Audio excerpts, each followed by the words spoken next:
Tá na hora do seu Vida e Saúde, começando bem agora por aqui. Seja muito bem-vindo entre a gente. Vem pra cá, hoje é quarta-feira, a gente vai dedicar esse programa aqui para falar sobre saúde mental. E a gente tem aqui um convidado muito especial do meu coração, o Dr. César trouxe aqui, Marco Lamarques, bem-vindo. Tudo bom, Teru? Prazer te ter Obrigado aqui. por me receber nessa casa bonita, viu? Muito legal aqui. Você tá sempre bem-vindo, né, Dr. César? Obrigado, Dr. César. Muito bom estar com vocês aqui, viu? Hoje vamos falar de um tema muito importante, muito relevante para a sociedade, relacionamentos. E, Dr. César, a gente não vai ficar na superfície, não. A gente vai falar das dificuldades que os casais podem enfrentar. Isso, nós vamos entrar com pontos assim bem práticos do que as pessoas que têm problemas de casamento estão sofrendo. A gente escolheu temas assim bem práticos em função até do que vocês pedem ajuda e manda pra gente as perguntas. Um programa todo feito para você. Então, olha, é hora de subir o som dessa tela aí onde você está assistindo a gente e prestar bem atenção. Você já sabe, né? Você não está aqui por acaso. Deus tem um plano especial na sua vida e quando Deus tem um plano especial, a gente só pode ser feliz seguindo esse plano. Eu começo esse programa trazendo uma frase de reflexão. Hoje também é um dia feriadão, né? Talvez você esteja aí curtindo com a sua família, com as crianças aí, não sei se está chovendo, se está sol. O fato é que você está aqui com a gente por conta do feriado, esse feriado que tem a ver com a proclamação da República. E o texto da meditação Tim é o texto de Filipenses 3, verso 20, que diz assim, olha, pois a nossa pátria está nos céus, de onde também aguardamos o Salvador, o Senhor Jesus Cristo. É bom a gente ter esse dia separado só para a gente pensar um pouquinho na conquista, na liberdade que a gente tem aqui no Brasil, não é? Mas é melhor ainda pensar que Deus está preparando algo muito maior e melhor para nós, todos. Um mundo no qual habita a justiça, né, em que não vai ter mais problemas como existe nesse planeta aí. Eu acho que a liberdade, Teru, é uma expectativa muito grande, sempre foi da humanidade, né? E aqui nós temos um verso que nos traz essa esperança do que Deus pode dar para nós, que é a verdadeira liberdade. É bom demais confiar na Bíblia, é bom demais saber que Deus é o autor dela e eu quero que você realmente se apegue a essas palavras, dedicando a sua vida, dedicando a sua família nessa caminhada que estamos todos, né? Buscando o céu, buscando a presença de Jesus nessa pátria celestial. Vamos para o intervalo bem rapidinho? É o tempo de você sentar aí no sofá ou então se acomodar melhor, porque a gente começa aqui um papo interessante no Vida e Saúde hoje, falando dos conflitos nos relacionamentos. Daqui a pouquinho, 30 segundos, a gente está de volta.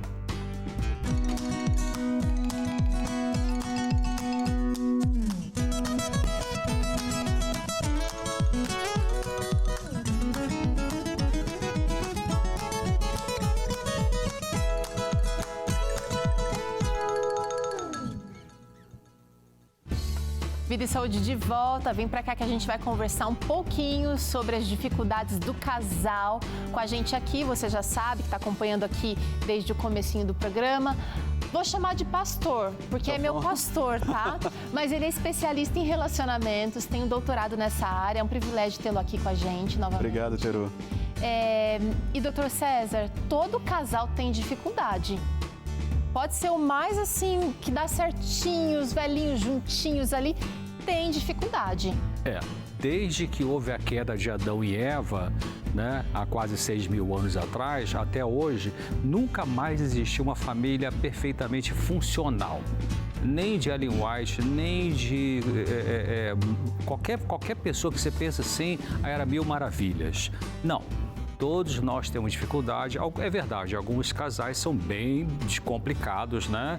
Por várias questões, a gente vai falar sobre isso aqui, mas vamos, a partir desse momento, pensar assim, não fique se comparando, né, com, meu casamento fulano é melhor, você não sabe, né? Então, todos nós temos dificuldades e o grande desafio é o que eu posso fazer para resolver essas dificuldades, que é o que a gente vai falar hoje aqui. É isso, foco aí na resolução. Agora, a minha dificuldade é diferente da sua dificuldade, cada casal enfrenta um problema diferente dentro da relação e a nossa equipe foi para as ruas para conversar um pouquinho sobre os problemas que mais afetam alguns casais. Vamos dar uma olhada. Que opções lindas, Magda, mas essa aqui ganhou meu coração. Essa é uma aliança confeccionada em 18. A anatômica que te dá mais conforto e a borda dela é toda em diamante. Uau, eu acho que... Linda. Reserva pra mim que eu acho que eu vou levar essa, tá? Vendo essas alianças, você já sabe do que se trata. Casamento. E escolher uma aliança é o primeiro passo para constituir uma família. Mas é como dizem, casar é fácil. Permanecer casado é o desafio. E o meu desafio agora é perguntar para algumas pessoas e descobrir quais foram as maiores dificuldades que elas enfrentaram ou enfrentam no casamento. E aí, vamos lá? Inês, me responde, há quanto tempo você está casada? Estou casada desde 86, 37 anos. Uau, tem muita história, né? Uma história e tanta. Me fala, durante todos esses anos, qual foi uma das maiores dificuldades que você encontrou dentro do casamento? Eu acho que a ideia de não fazer o outro se encaixar dentro do que você quer, mas conseguir entender que o outro tem uma vida, teve uma formação, teve uma família diferente e se adaptar, encaixar, fazer acordos, dar um passo para trás, um para frente. Essa acho que é a meta para poder dar certo tanto tempo. Certo, então, mas esse não deixa de ser um desafio, né? Entender. É um desafio. Eu acho que o desafio de conviver com o outro sem querer que ele se encaixe dentro do seu pensamento. Você tem que somar, unir, mas não fazer uma coisa só. Acho que duas personalidades diferentes, morando juntos na mesma casa, né? Sempre um tem que abrir mão de alguma coisa para o bem comum, mas a gente consegue lidar bem com isso. Você concorda com ela? Quer acrescentar mais alguma coisa? 100%. 40 anos. 40 anos? Nossa, agora vem aquela pergunta. Qual é a maior dificuldade que vocês já enfrentaram dentro do casamento? A quase perda de um filho. 35 anos. Uau, 35 anos. Me fala, durante todos esses anos, qual foi o maior desafio que você enfrentou dentro do casamento? Bueno, pues la convivencia, mi esposo tiene un carácter muy difícil y también que tuve que trabajar mucho para educar mis hijos, ya que tuve 6. 37 anos. Uau, que tempo, hein? Me fala uma das maiores dificuldades que vocês, como casal, enfrentaram ao longo desses 37 anos. Dificuldades. Eu acho que foi parte quando a gente teve um problema, começo parte financeira, foi quando logo chegaram os filhos também, né? Aí hoje eu até falava com a dentista sobre o período que a gente passou de crianças na escola, despesas e tudo mais, é a preocupação da gente em dar um caminho para eles. Passou. Inês, apesar de todos os desafios que existem sim numa convivência, vale a pena ser casada? Vale, primeiro porque é o plano de Deus para a nossa vida. Deus não faz nada diferente do que não seja bom pra gente. Então, estar casado, estar com alguém, ter uma companhia, passar a vida com aquela pessoa é bênção de Deus, é bênção mesmo. Casamento é cumplicidade, né? É isso. E para o senhor, qual é a maior alegria de compartilhar a vida com uma pessoa? Você vê a concretização das coisas quando você está de acordo, né? Quando você está de acordo, as coisas acontecem. Apesar de todas essas dificuldades, vale a pena continuar casada? Com certeza, com certeza. Eu fico triste de hoje ver os casais aí casando e qualquer probleminha já se separando, né? E não é assim. Você tem que conversar, dialogar, tentar compreender, né? E é triste a gente ver muitos casais aí se separando por conta de pequenos problemas. Para você, qual é a maior alegria do casamento? Uma alegria? Poxa, eu sempre agradeço a Deus toda manhã de ter um lar. O lar é família, esposa, companheira, sabe? Compartilhar as obrigações da casa. Acho que não tem nada mais tranquilo, né? Que traga mais segurança e mais equilíbrio emocional do que isso. Vale. Opa, casaria de novo. Olha só que declaração. E você me fala, qual é a maior alegria em compartilhar a vida com alguém? A alegria é estar com ela, ter conhecido ela. Vamos fazer 12 anos agora, dia 11/11, e ter os nossos filhos, né? Isso é o mais importante de tudo, estar com ela e ter os filhos. Que amor, gostei dessas declarações. Não é fácil para ninguém, mas é bom. As pessoas declaram aí que é bom, que vale a pena.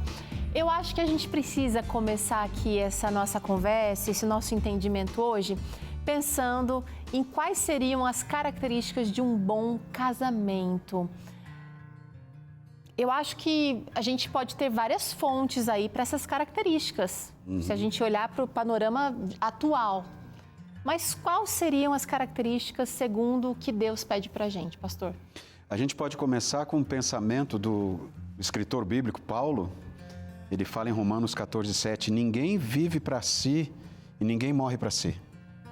Por mais que a pessoa seja egoísta, por mais que ela se limite a viver sozinha, até procura isolamento, ela não consegue viver para ela. E quando você entra num contexto de relacionamento e você entende disso, que você não pode viver para si, e o final da tua vida não vai ser morrer para si mesmo, você tem que ter um ideal, você tem que ter um objetivo na vida que envolva outras pessoas, você começa a tua felicidade. Então a gente parte daquele princípio do Criador, quando ele não... O casamento ele não surgiu assim numa experiência da sociedade, por acaso, ou na decisão de uma pessoa lá, isolada num lugar, por uma situação pessoal. O casamento fez parte da criação. O Criador, quando instituiu este mundo, e assim a gente crê, ele planejou o casamento. E eu entendo ali, doutor César, quando você olha para esse contexto, a gente vê uma coisa muito bonita, Teru. É que Deus, ele coloca ali tanto o princípio como o método do casamento. E eu acho que o que eles falaram aí na entrevista foi muito legal. Você vê diferenças, você vê... eu acho que não tentar mudar o outro ou querer que o outro entre no teu contexto de expectativa, né? E ali Deus fala assim, o primeiro princípio, ele fala assim, não é bom que o homem esteja só. O homem é a criatura, o ser humano. Então, isolamento para Deus é um intruso na criação. Não a solitude. A solitude tem o seu lugar. É importante para nós, a gente precisa disso. E talvez alguém que esteja nos assistindo aí até pense assim, eu gosto de ter meu cantinho, meu momento para ler meu livro, para meditar, ou para ficar na minha reflexão. Não há problema. O que eu estou falando aqui é isolamento. E o grande desafio para nós hoje é fugir de uma proposta que parece que muitas vezes está impregnada no ambiente que a gente vive, que é o isolamento. Então Deus fala assim, não é bom que o homem esteja só. Como é que Deus resolve isso? Ele fala assim, eu vou criar outro ser, uma mulher, uma companheira para você, que ela vai completar você. É o primeiro passo que Deus dá. Então, isolamento não é o plano de Deus. Deus fala, eu vou criar outra pessoa para você. Esse é um princípio. Conviver com os outros é saudável e faz bem para nós. Aí depois, lá na frente, isso aí no verso 18, lá na frente do verso 24, Deus fala assim, então o homem deixa pai e mãe e se une à sua mulher. Aí vem o método. Então você muda, aí não é mudar só da situação, vamos dizer assim, de como eu vivo. Não é um relacionamento social que Deus está dizendo que você tem que mudar. Deus está dizendo para você mudar a maneira de você viver, que é sair do espaço individual e viver no espaço coletivo. E o grande problema, Teru, é que alguns se casam e até olham para o plano de Deus, para o princípio que não é bom andar sozinho, e entendem que não é bom e procuram um relacionamento, só que eles saem do espaço individual e vão para o espaço coletivo querendo viver no espaço coletivo como viviam no espaço individual. Que é viver o que Paulo fala, não viva para si, ninguém pode viver para si e morrer para si. Você tem que compartilhar, você tem que dividir, que é sair desse isolamento. E eu acho que o grande desafio para nós é essa mudança. Deixa pai e mãe, quer dizer, deixa a estrutura do espaço de solteiro lá, de origem. De origem, que não é, claro, que abandonar o respeito pelo pai e a mãe, cuidar, mas é aquela... E qual o contexto quando a gente está vivendo com o pai e a mãe? Geralmente, a gente como filho. Quem é o centro das atenções, Teru? A gente recebe, né? A gente recebe comida, carinho, roupa, a gente recebe atenção. Não há nada contra isso. Nada de errado. Nada de errado. Mas aí quando um casal tá junto, essas expectativas elas precisam se alinhar. Leva tempo também. É lógico. E aí que está a questão... Não acontece do dia para noite. Não, aí que está outra questão. Duas questões importantes que você falou. Expectativa e processo. Então, primeira coisa, casamento não é mágico, né? E alguns acham que a instituição casamento é o problema. Mas não é essa a questão somos nós. Então, quando eu vou para o casamento, a minha expectativa é pessoal, ela vai para o casamento, como a expectativa do outro também. Então é importante a gente pensar também em duas coisas ainda naquela pergunta, né? Duas coisas que são importantes para a manutenção de um casamento que funciona, é o respeito, né? Respeito pela outra pessoa, o respeito nas horas de discussão, né? Não ficar destratando o outro, xingando, seu isso ou aquilo. O respeito pela pessoa e também a valorização de que ali tem um ser humano diferente de mim. Né, que tem uma outra história, uma outra genética, um outro temperamento. Então, esse respeito, eu posso não concordar com alguns comportamentos daquela pessoa, mas eu respeito. Então, o respeito e a valorização. É um ser humano único que está ali na minha frente. E eu também sou um que está na frente daquela pessoa. É que pensa diferente, né? E que levou para aquele relacionamento expectativas pessoais também. Por isso que seria importante os dois conversarem já no noivado, no namoro também. Qual a minha expectativa com relação a você? Fala para mim qual que você tem a meu respeito. O pai dela era alguém que consertava tudo em casa. Ele não sabe nem trocar uma lâmpada. E ela tá achando que quando ele for pro casamento... Eu tô dando um exemplo muito superficial aqui, mas... é real. Precisa conversar. Você quer ter filhos? Você pretende cuidar dos seus filhos? Ou tudo bem, você quer trabalhar? Essas coisas precisam ser conversadas. Mas assim, a gente vai trazer aqui agora o que é que pode desencadear dificuldades no casamento. Inclusive alguns itens que foram mencionados aqui pelo pessoal no shopping lá. Primeiro item aqui que eu acho que pega para muitos de nós casais é a questão financeira, os problemas financeiros. Ela gasta demais, ele não sabe controlar as finanças. Realmente, finanças está no topo da lista de reclamações e de separações também. É por isso que existe o conselho, a Bíblia é um manual de aconselhamento familiar e matrimonial também. A Provérbios fala que quem não tem condições de se manter não deve casar. Quem não tem condições de pagar suas dívidas, de ter uma provisão, não deve casar. Mas há uma necessidade que o casal se sente, nessa questão até das expectativas, vamos primeiro comprar nosso imóvel. Hoje em dia tem muito casal que procura isso. Como é que está a nossa situação financeira? A gente tem condições? Uma outra coisa muito perigosa, casar dependendo dos pais. Morar no fundo da casa dos pais. Nada contra os pais, mas o problema é que isso já está depondo contra a privacidade desse processo construtivo do casal, do relacionamento do casal. Então, tem que se conversar sobre essa questão.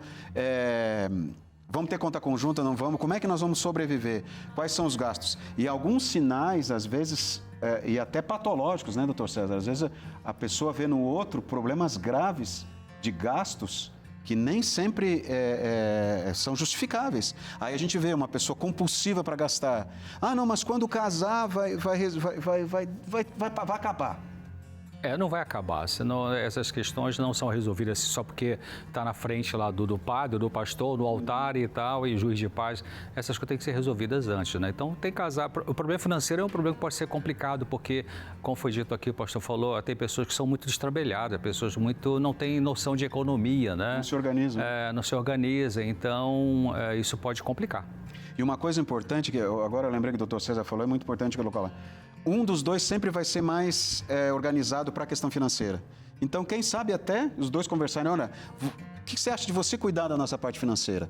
E até ajudar o outro com relação a esse controle, essa organização.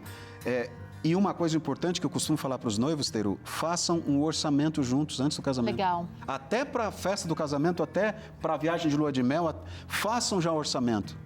Para se programar, que é importante. Vamos dar uma olhada em outro possível problema que vai gerar aí desgaste para o casal. Enxergar o cônjuge como um rival ao invés de um parceiro. Muita competição. Eu faço, você não faz, doutor César. É verdade. Então, até já falei aqui nesse programa e outros programas, eu uso uma expressão nos meus artigos da pessoa bélica. É aquela pessoa que adora uma briga. Tem pessoas que gostam de briga, né? Esse termo eu não Chega 10h30 da noite, chega 10h30 da noite, não brigou com ninguém. Fala, cara, são 10h30, não briguei com ninguém hoje, deixa eu arranjar alguém aqui para brigar. Então, é importante pensar de que o casamento é uma união de duas pessoas diferentes em muitas coisas e que essa parceria precisa ser feita como o nome está dizendo, parceria. Né? Não é o outro, não é um inimigo, mas que muitas vezes se funciona como, né? Você lida com o outro como se fosse está competindo com essa pessoa. Então, geralmente as competições são infelizes, né? Então, em vez de competir, é cooperar. O que eu posso esperar dessa pessoa para ela me ajudar e como é que eu posso ajudá-la? Então, é importante acabar com a mentalidade de guerra, né? Para a mentalidade de harmonia. Vamos tentar harmonizar aquilo que dá para harmonizar. E o que não dá, vamos ter que aceitar. Às vezes, uma coisa importante, Teru, é bom a gente falar aqui também, junto nesse contexto, doutor César, que algumas pessoas acham que discordar é uma ofensa. O outro, quando discorda, e às vezes até um gatilho para a pessoa. E como é que você vai conviver com outra pessoa diferente sem ter aqueles momentos que vocês não vão combinar ou não vão concordar com tudo? Discordar não quer dizer que você tem que brigar. Então, a possibilidade de vocês conversarem sobre essas diferenças e entender e respeitar o que o outro é diferente e que ele vai discordar. A cor não vai ser a mesma. Agora, levando em consideração que não está se falando de quebra de princípio aqui. Está se falando, às vezes, de gostos até. Sim, quanto mais a pessoa tem dificuldade para aceitar que o outro tem um pensamento diferente, um gosto diferente, mais provável é que essa pessoa é muito controladora. Sim. Tá. Vamos dar uma olhada aqui em outro ponto que pode estar atrapalhando a vida do casal? Você está se identificando aí, olha, excesso de trabalho também pode estar na lista. Ele chega tarde, ela não tem o final de semana livre faz tempo, faz anos. Isso também pode significar um abandono por algo que, inclusive, é nobre, o trabalho. Equilíbrio precisa estar aí de alguma maneira, né, gente? E é muito comum escutar histórias que chegam na internet ali de um grande empresário famoso e tal, que quando chegou com 65 anos, montou um grande império econômico e fala assim, se eu pudesse voltar atrás, eu ia estar... Eu não aguento mais escutar essas historinhas, viu? Não tolerância zero, assim, né? Por que não pensou antes, né? Então, isso é um sintoma. As pessoas que são viciadas em trabalho, isso é um sintoma, é uma defesa. O que está incomodando? Que tem pessoas que detestam o fim de semana. Já fica pensando, segunda-feira tem que estar na empresa, né? Porque não pode parar, senão se para, chora, e se chorar, teria que chorar para pensar, né? Então, tem que equilibrar. Deus deu para a gente 24 horas por dia. Você divide em 3, 8, 8 e 8. 8 para dormir, 8 para trabalhar e 8 para quê? Família, descansar, refeições, sair com os filhos, passear com a esposa, com o marido e tal. Daí você entra naquele contexto que nós falamos no início, isolamento. E vocês sabem, gente, que hoje, quem está nos assistindo está vendo isso, não é exagero. Nós somos incentivados a viver para nós, a vida self, né? É tudo em função da gente, que aquilo é viver para si. E muita gente, Teru, usa o trabalho como rota de fuga. Até precisa trabalhar, mas às vezes, doutor César, não é que ela tem que trabalhar tanto, mas ela usa o trabalho ou até viagens para não ter que ficar em casa. Tanto que na pandemia nós tivemos uma realidade bem de casais, de famílias que tiveram problemas e até separações porque não teve jeito, não pôde trabalhar, não pôde sair de casa, teve que ficar em casa e teve que enfrentar a realidade que ele sempre fugiu. Agora, existem muitas fugas, né? Uma fuga muito comum, infelizmente, é essa que a gente vai colocar aqui na tela agora, que pode estar sendo aí o ladrão do relacionamento do casal, né? O consumo da pornografia. Pode ser sim também uma fuga da realidade e, ainda que não seja uma fuga, doutor César, tem atrapalhado muito a realidade do casal. A pornografia tem se tornado uma pandemia, vamos dizer assim também, uma epidemia, né? Mesmo no mundo cristão. E é também um sintoma. Toda compulsão, ela tem a função de tentar anestesiar algumas emoções de angústia dessa pessoa. Então, a pergunta que uma pessoa é mais homem do que mulher, mas tem mulher também, viciada em pornografia, a pergunta é: que angústia eu tenho na minha vida que para resolver eu estou procurando esse tipo de prazer aqui, ilícito e pecaminoso? Tem que fazer essa pergunta para começar a resolver, se quiser resolver. Se não quiser resolver também, então o cônjuge que convive com alguém que está vivendo pornografia tem o direito de dar um checkmate. Vem cá, você vai se tratar, vamos resolver, ou assim não tem como continuar. E até quando Cristo fala em Mateus 19 que olhar para uma mulher com pensamento impuro já é adultério, ele não está querendo ser extremista e engessar você, ele está querendo dizer assim, você está deixando da pessoa que você se comprometeu a conviver e a crescer nesse relacionamento para um momento de prazer individual e está se isolando do que eu planejei para você. Você está indo na contramão do que eu planejei. Você está indo de encontro ao que eu planejei, que é essa busca. E até mesmo essa busca que Deus coloca lá no capítulo 2 de Gênesis, é para nós desenvolvermos o altruísmo. A pornografia não desenvolve o altruísmo. Ela desenvolve o egoísmo. E até é uma doença, né? Que pode levar a pessoa a uma dependência da dopamina, daquele sentimento de prazer, que acaba destruindo cada vez mais o ser humano. É um malefício para a pessoa. E tem estudos científicos que mostram que a pornografia perturba o lobo frontal, que é o lobo das chamadas funções executivas, de raciocinar, decidir e tal. Já pensou? Assunto sério, gente, mas tem mais um assunto aqui que pode estar atrapalhando aí a vida do casal, que eu quero trazer na tela agora, que seria a falta de comunicação, a falta de diálogo. Marcos Lamarques falou aqui, no começo aqui da conversa, da expectativa, né? E às vezes a expectativa, ela tá tão alta aqui dentro de mim, e fala tão, ela grita, ela chora, ela ri, mas não sai nada da minha boca. Se eu não expresso meu desejo para o outro, né? Se eu não ouço o outro também, tudo pode ficar muito mais difícil. A gente tem que ter cuidado com isso, porque uma vez eu estava na minha casa, em Nova Friburgo, e tinha, do jardim da casa para a rua, tinha só um cipreste, hoje tem um muro e tal. E aí eu estava ali fazendo alguma coisa, não sei se regando a planta, e eu escutei duas pessoas conversando na calçada. E uma falava o tempo todo, e a outra, sim, tá, e tal. E daqui a 5 minutos da mulher falando, ela falou assim, tá bem, tem que ir embora agora, um beijinho e tal, passa lá em casa pra gente conversar. Ou para ela ouvir a outra, né? Então, é difícil, mas assim, você sabe que a gente tem uma expectativa que o outro vai compreender a gente e que ele vai entender 100% a gente. E que isso vai ser natural. Que os conflitos vão se resolver sozinhos e que o casamento ele vai se ajustar sozinho. E daí, quando a gente pensa em que o tal do DR, que é discutir relacionamento, isso é cansativo, isso é chato, a gente pensa assim, eu vou perder meu tempo, não vale a pena, não vou conseguir, a gente desiste disso. Mas a gente tem que começar... Quem sabe, o que o Dr. César falou aqui, é uma chave, ouvindo o outro. Ouvindo. Quem sabe a gente está naquela outra pessoa que fala demais, outras coisas, e não ouve o outro, e a gente fala, mas ele não quer falar comigo, ela não quer falar comigo. Mas você já experimentou ouvir o que o outro está sentindo a respeito disso? Às vezes tem que prestar atenção nas entrelinhas. Às vezes a pessoa não vai verbalizar, mas ela está demonstrando. E aí precisa, assim, de repente, puxar esse diálogo, encontrando esse fio da meada aí. E só uma frasezinha, para até o bloco já terminou, eu sei. Mas olha, se você que está em casa tem dificuldade de falar, o teu papel foca nisso, fazer esforço para falar. Tá. E se você fala demais, aprenda a ouvir. Muito bem, algumas lições já importantes aqui nesses 2 primeiros blocos do Vida e Saúde hoje. A gente vai para o intervalo rápido. Na volta, a gente continua falando sobre as dificuldades no casamento. E nós vamos ver aqui tanto o Dr. Marco Lamarques como o Dr. César respondendo dúvidas que vocês mandaram para a gente. Segura aí, tá? Daqui a pouquinho a gente está de volta.